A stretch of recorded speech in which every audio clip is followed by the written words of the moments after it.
Thank you so much for coming this evening and supporting your local independent bookstore. We're thrilled to have you here tonight. My name is Monica Golden, and I will be hosting this evening's event. I have a very short introduction for Rhys Bowen because I know all of you here love her and adore her, and that's why you're here. So I will keep it very brief. But as many of you know, she is a New York Times best-selling author, and her new book, Malice at the Palace, a royal spinous mystery, is what we're celebrating tonight. Yay! How many of you have read the book already? No, not yet. Okay. Lots of sales. We have. Ask us next week. I will. So Lady Georgiana Ranich won't deny that being 35th in the line for the British throne has its advantages. Unfortunately, money isn't one of them. No.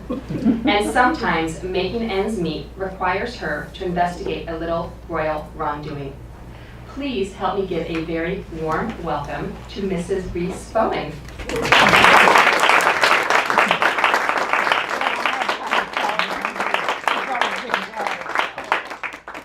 You can see I'm all ready to talk. And we're ready to listen.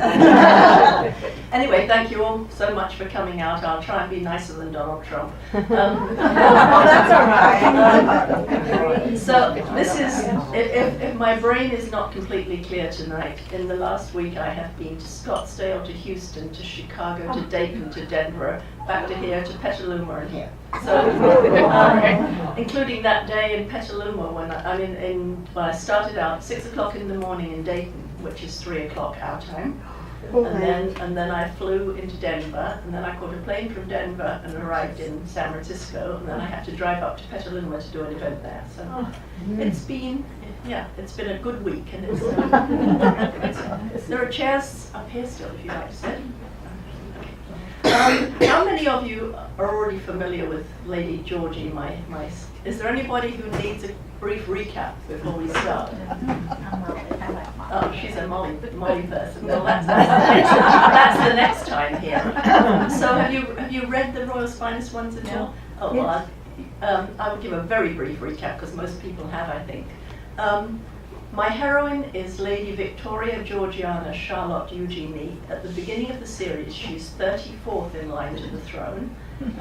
She's absolutely penniless, her father having lost the last of the family fortune in the great crash of 29, whereafter he went up on the moors and shot himself with his grouse gun, which was a feat that people couldn't understand because he was a very poor shot. So she's been trying, she's had her season, she's been presented at court. What she was supposed to do was make a very good marriage. Yes. And as we know, she didn't find the right person then. And as she said, she didn't want to be saddled with one of those chinless, spineless, and half-imbecile princes who seem to litter Europe. And so she's decided to go it on her own. She flees down to London for the first time with no servants. It's a very steep learning curve. How does the milk get to the doorstep? Who lights the fires that are crackling merrily when I wake up? After a month, thinks she's doing pretty well. She's learned how to make tea and toast. And she's decided she'll start a little house cleaning business, which of course is disaster. I'm sorry, that's insane. All is going well until she finds a body in the bathtub, and it's a man who is in some way linked to her family. And then she's had other brilliant ideas too. I think some of you probably remember when she's taken out to dinner by a rich American businessman, and he takes her to the Ritz, and she's treated like a princess. And she has a wonderful meal, and she says to herself, I could set up a little service for this. I bet lots of businessmen come to London, they don't know anybody, and they would love to have dinner with a girl with an escort background like me. Yeah. And so she puts an advertisement in the Times. She only makes 2 mistakes. She refers to it as an escort service. And she uses the words high-class girls. As you can imagine, the first date doesn't turn out quite as she's planned. But anyway, this time in this book, she really does think she's landed on her feet. She's invited to go to Kensington Palace, and the bride who is going to marry the king's 4th son, Prince George, is Princess Marina of Greece. And the Queen wants Georgie to help her settle into London, to show her the way things are done here, and live at Kensington Palace until the wedding. Georgie thinks this is pretty good, she likes that. I should say at this point that most of my books have got tiny snippets of history in them, in real history. This one actually is real history and a real royal scandal, main parts of the plot here. And it was interesting to see how close I could get to reality without sort of, without being offensive. So let me just recap. King George and Queen Mary had 4 sons. The oldest, the Prince of Wales, we know at this time was having a dalliance with a really unsuitable American woman. The second son stuttered a lot, but was a very nice chap. Was married to someone called Elizabeth and had 2 adorable little daughters called Elizabeth and Margaret Rose. The third son, Henry, who became Duke of Gloucester, was very much a military man, very straight, very correct. The fourth son, George, who became the Duke of Kent, was a charmer. He was very attractive, lots of fun. Everybody adored him, but he was also very naughty. He'd had affairs with both men and women, including, we are to believe, Noel Coward and Barbara Cartland. Now, can you?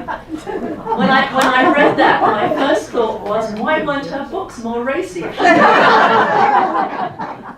So, you know, he'd led this wild life. He'd also been very much involved with the fast crowd and the drug scene. One of his mistresses was called Kiki Preston, and she was known as the girl with the silver syringe because of her cocaine habit. And we know that one of his mistresses, and we suspect it's Kiki, had a child, and it was immediately given up for adoption to a rich American publisher. And this boy grew up to marry Lee Bouvier, who was Jacqueline Kennedy's sister. He also died tragically in his 40s on an airplane flight. And it seemed everyone in that story had died tragically. Kiki Preston herself threw herself out of a 5th floor window in New York and was killed. And Prince George, the Duke of Kent, he died in an airplane crash in World War II. His plane flew into a mountain in Scotland. So, having led this really dissolute life, when he was introduced to Princess Marina, I'm sure his family said, oh, quick, let's get him married off quickly before anything else can happen. Apparently it was a love match. They took to each other immediately, liked each other a lot, and maybe he would have straightened up and been a decent chap, except the World War came and he flew himself into a mountain, which was sad. But Princess Marina was Princess Marina of Greece, and in case you think she was a Grecian beauty, her family actually was Danish-German. She was Prince Philip's first cousin, blonde, blue-eyed. And their families were king of Greece because Greece wanted a king. And in that strange way that they had in Europe, they went to any old royal family and they said, would you like to be king? And he said, well, I don't know, where's it of? And they said, Greece. And he said, well, it's quite warm there and the food's quite good. Yes, okay, I'll be king of Greece, that's how it was done, which seems rather strange to me. But so her uncle was king of Greece, but she was definitely German-Danish, and very attractive woman, very poised. George is expecting this girl. She's told that the family is very hard up, having been banished from Greece, and she's thinking of this girl who will be sort of slightly dowdy and slightly shy. And in comes Marina, who's clearly dressed from Paris, having had a British governess, and says, oh, what time is tea? So she fits in really well, and she's a lovely person. So everything is going really swimmingly until they go to dinner at Buckingham Palace. And when they come back, there's a strange light under the clock tower. And Georgie goes to investigate and finds a body lying there. Now, I did a lot of research ahead of time, as I already do, and then I went to Kensington Palace. And the one thing that I had not really thought about before was the ghosts. Kensington Palace is a really haunted environment. There's the ghost of King George I, who runs through the corridors in his nightgown. That would have been very scary to meet him. He wasn't very attractive in life. And then his youngest daughter, Princess Sophie, they kept her very much shut away, with the result of which she had either an affair with her brother or with one of her father's equerries. and she had a child. And they removed this child instantly, and they say her ghost wanders the hallways looking for this lost child. So you'll see actually there's a leitmotif going through. If anyone wants to do a PhD on the themes in Rhys Bowen's mysteries, this one has a theme. And it's the theme of lost children. And then there's the ghost of Peter the wild boy. They found this boy in a forest in Germany, and apparently he'd almost been raised by wolves, completely uncivilized in every way. And he was brought back to the palace as an amusement, in the way they would have dwarfs and freaks and things as amusement. And they dressed him in a little green suit, and his hair stood out wildly like this, and he would leap out on people laughing hysterically. So his ghost still leaps out on people laughing hysterically. And when I was there, I didn't see a ghost, but I have to tell you that palace, you can easily believe it. There are some rooms where it's quite dark for a display of costume or something. And you look through and you sort of see a dress, and there's someone in that dress and things. And it's very spooky walking through some of those halls and up some of those staircases. So I said to one of the custodians, "Have you ever seen a ghost here?" And he said, "No, but there have been several times when I've actually turned round thinking there was someone right behind me." And he said, "But I did see a ghost very clearly once. I was in another royal grace and favour cottage." And he said, "I was going down to turn off the television set. And I was about to turn off the television set, and I turned around, and this woman in black was standing right behind me. And she looked at me and she said, 'Once I was blind, now I can see.'" And he said, "I went up those stairs so fast." And his father was staying with him, so he went to his father and he said, "Dad, can you turn off the television set?" And his father went down about 3 steps, and then he came back and said, "I'm not going down there for love or money." So there are plenty of ghosts in England. I actually grew up in a house that had ghosts in it. I lived in a big, old, creaky house, and my brother and I were the only 2 who slept on the top floor. And I used to often, sort of half awake, half dreaming, see this procession of hooded figures coming up the stairs towards me. And if I leapt out of bed, they weren't there, but they were very real to me. And then windows would blow open suddenly, even though there wasn't really a gale. And then mats would sort of flap like this. And I wondered afterwards if this was my imagination. And I said to my brother, who was younger than me, who'd only lived in that house till he was about 10, I said to him, "Did you ever think that Britomart was haunted?" And he said, "Well, of course it was." And so as a child, he'd taken for granted that it was a haunted place. So I think, a lot of us in England know all about ghosts and haunted places and things.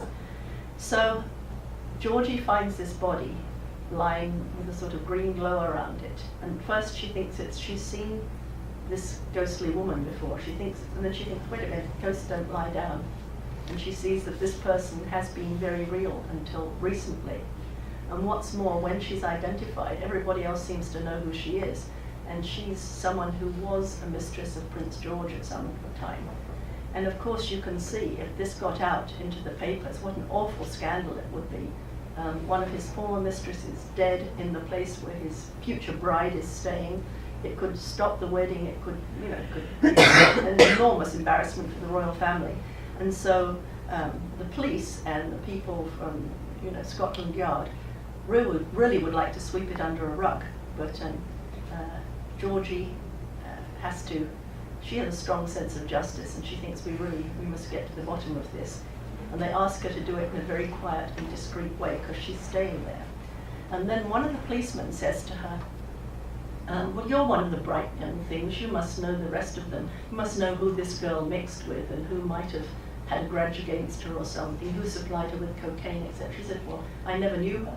And he said, "But you know a lot of her set, don't you?" She said, "Well, I really don't. I live in Scotland most of the time." And he said, "Well, you know a young man called Darcy O'Mara." And she says, "Well, yes, I am acquainted with Darcy O'Mara."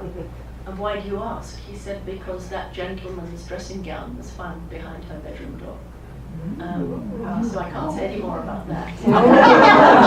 This is one of these books I really can't say that very much about. So I'm going to read you a bit. Georgie thinks she's in for a very easy time, but there are all sorts of little, Georgie's life never runs smooth. There are all sorts of little difficulties, and I'm going to read you about one of them.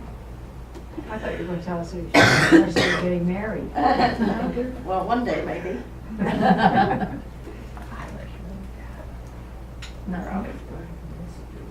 Malice is here. I know, I've been waiting Sorry. for you. Oh, this is the one, yes. So she's gone into, I'll just start this chapter so you get a feel. Kensington Palace, it's not like its sister Buckingham. It sits in the middle of a public park with a much-travelled walkway going past it. There are no guards, and only the southern side has gates, and some of it is open to the public. In fact, as I approached, a group of school children were huddling together and looking miserable in the rain as they waited to be escorted round the staterooms. And so she goes around to the apartment she's supposed to be at. I wasn't quite sure what to do next. I wondered if the Queen would have supplied servants or if Princess Marina was bringing her own, and they weren't here yet. On a side note, can you imagine Queenie in a palace with royalty?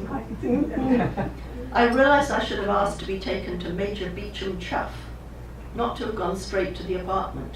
Protocol probably demanded that he escort me to my quarters, but it was a long, wet walk back to the front of the building. There was an archway at the end of the entry hall leading to a passage beyond. As I looked towards it, I saw a woman walk across it. She was moving swiftly, almost gliding, and making no sound. "Hello," I called. "Wait a minute, please." When she didn't stop, I ran after her and found myself standing in a long, dark corridor that was completely empty. Where had she gone? There were no side hallways, and she could not have had time to open and close a door. That was when I realized she was wearing a long white dress, and her hair had been piled upon her head in little curls. I felt the hair at the back of my neck stand up.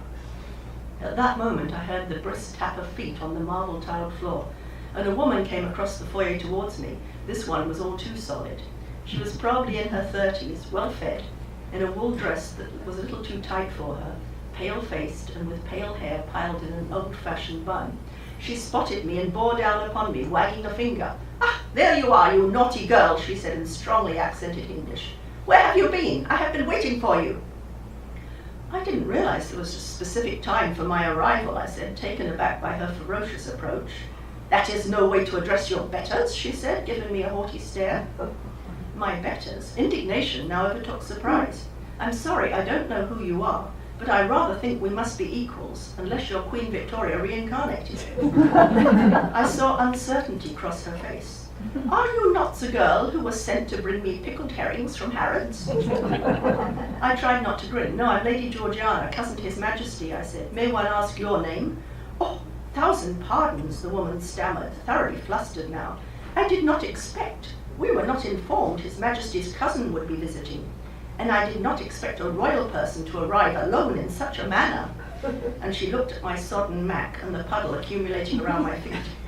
"Yes, I'm sorry, I realise I don't look very royal," I said, "but it's raining cats and dogs out there and I don't have a motor car." She went and peered out of the window. "I do not see any cats and dogs," she said. "Just an expression." "Ah," she said solemnly, "the English idiom. I must learn these things, cats and dogs." She nodded as if her brain had processed this information. Then she gave me a little bowing jerk of the head. "I am the Countess Irmtraut von Dinkelfingen-Hackenstadt. I am the cousin of Princess Marina. Our mothers are related. My mother was a pushover." I didn't think I'd heard correctly. "I beg your pardon? A pushover? My mother was a pushover. The daughter of Prince Vladimir Pushoff, related to the Tsar." "Oh, I see." Thank heavens I hadn't started to laugh. "How do you do, Countess?" I held out my hand and she shook it heartily. "Has the king sent you perhaps to assure that the accommodations are suitable?" "Actually, it was the Queen who asked me to come and stay here to look after Princess Marina until her marriage." Countess Irmtraut frowned. "To stay here? To look after Her Highness? Why should this be necessary? She has me to look after her. I know her wishes." "Oh dear," she looked seriously put out. "I'm sure you do," I said, "but the Queen suggested that I acquaint Princess Marina with the way things are done in England and show her around London." "I see." She did not look very happy. "I don't know which rooms I am to have," I said. "I presume Major Beauchamp Chuff will show me to my quarters." "This Major is the very correct Englishman who lives here?" she asked. I nodded. "I believe so. He is very military, I think, not a sympathetic man." "Prince George, is he a sympathetic man? I do not wish someone like this Major for Marina." "Prince George is very nice," I could say with complete truth. "Very kind, good sense of humour. This is good. Not all princes are sympathetic. We have met some recently who are. She broke off, weighing this to proceed with this topic. You are acquainted with Prince Siegfried, perhaps? Of Romania? Oh dear, yes. There was a push to make me marry him once. Somebody pushed you? This is dangerous. Did you fall? No, I meant that my relatives were keen on such a match for me, but he was awful, arrogant, cold. We called him Fish Face. She looked troubled, but he does not have the face of a fish. I think he has the face of a human. So you can see this is not going to be easy with Countess. Very little. Yes, very I promised my son I would read a racy bit, so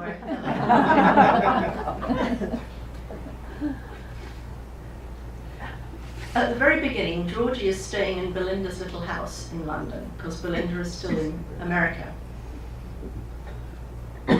Over the noise of the wind and the rain, I heard the distinct metallic click of a latch, followed by the sound of a door being opened. Someone was coming into the house. I wondered if I'd forgotten to lock the door before I went to bed, but I definitely remembered doing so. I was out of bed in a flash. Belinda's cottage was really tiny, with a flight of stairs leading up to the bedroom I was occupying, a bathroom and a minute maid's room.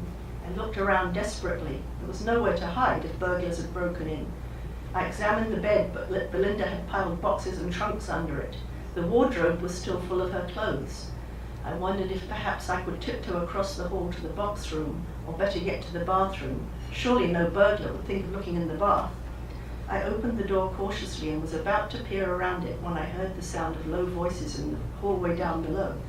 Golly, there was more than one of them. I glanced back into the room to see if there was anything I might use as a weapon, but I didn't think the framed china table lamp would be much good, even if I could unplug it in time. Then I heard a laugh that I recognized, Belinda's laugh. She'd come home unexpectedly and she was probably talking to the taxi driver who was carrying in her luggage.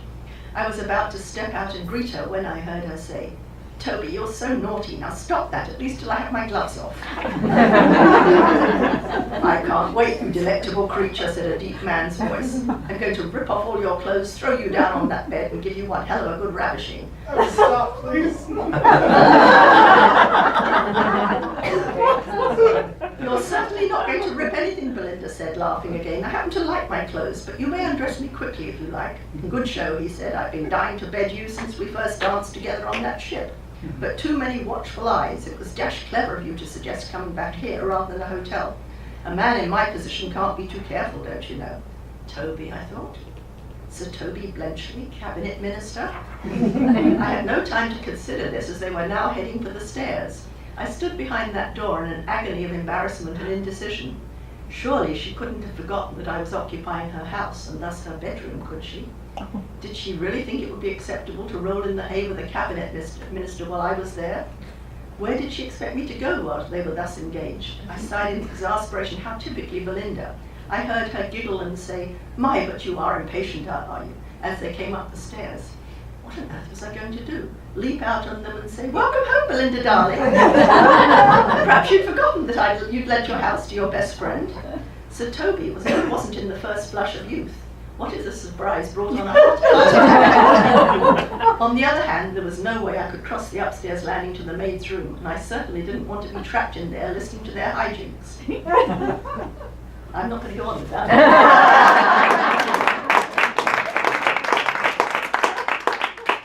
So that's how things start, and I really can't tell you any more because the one thing you don't need to know is the plot twist before you read the book. So I've just started now. This book, I have to say, ends with a cliffhanger. With what? A cliffhanger. Oh. A cliffhanger. And so I've just started the next book, which at the moment our working title is Crowned and Dangerous. Ooh. So I can't tell you much about that, but the course of true love never does run smooth in my books. I can tell you that much. And then those of you who are Molly fans, I have an extra treat this year because I've done a Christmas book. Oh. And I did the 12 Clues of Christmas for the Georgie series, and that book did very well. So my other publisher said, you wouldn't like to do a Christmas book for us too, would you? And I said, well, of course, I'd be delighted to. But for Penguin, it had been the one book of the year. And then the contracts came from Macmillan, and it was as well as that. And I said, no, I cannot do 3 books in a year. And they kept saying, but we'll make it easy for you. You don't need to turn this book in till then and this. And I said, wait a minute. However you look at this, 1 year in my life, I'm going to be stuck with 3 books, and I can't do that. So finally they said, how about if we make it a slightly shorter book? And at that stage, it was easier to say, okay. But it hung over me all year. I kept thinking to myself, oh God, at the end of this year, I've got to write another book. So I got it finished, and it went off and everything. And my husband said to me, don't you ever say yes to that. Because I guess I might have been a bit crabby at times. I mean, I know that you think my lovely sweet disposition, you wouldn't think that, but sometimes. So that comes out in November, and it's called Away in a Manger. And it's a New York Christmas with Macy's windows decorated and life-size soldiers outside FAO Schwartz and 2 little orphans in the snow. So you're going to cry.